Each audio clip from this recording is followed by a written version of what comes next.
Hello traders, I am Stephen Davis, Senior Market Strategist, RJO Futures, here to talk to you about the grain markets, Friday morning downtown Chicago. Okay, the corn market, our first chart today, daily chart of corn. You can see the funds have been record short corn contracts, and they have been right so far. We've had this sideways pattern and then trading lower here now today. So we'll kind of see. We're higher here this morning. Corn is up 3, soybeans are up 6, so a little bit of a bounce. And if the funds keep selling, perhaps we keep going down in corn. If they stop, we'll rally back.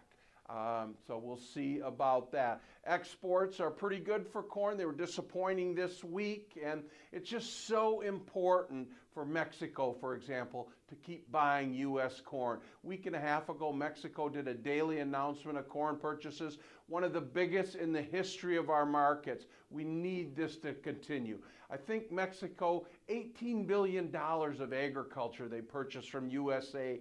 Very, very important from the demand story for U.S. corn. So we'll keep talking about that. Also, ethanol demand here.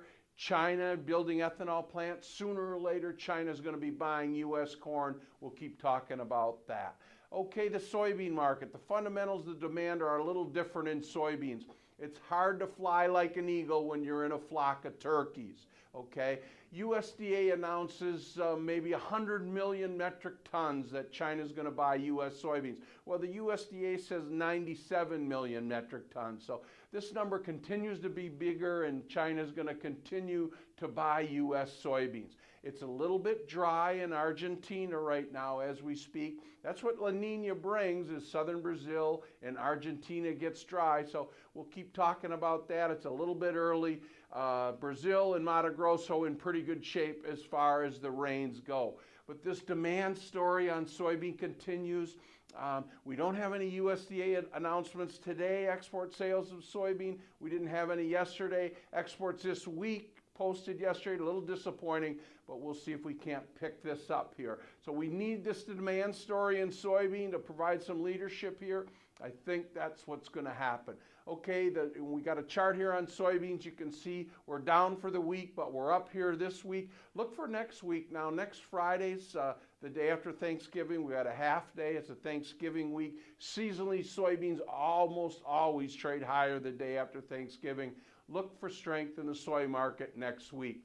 Okay, the wheat market. Here's our chart on wheat. You can see the bearishness in corn weighs on wheat.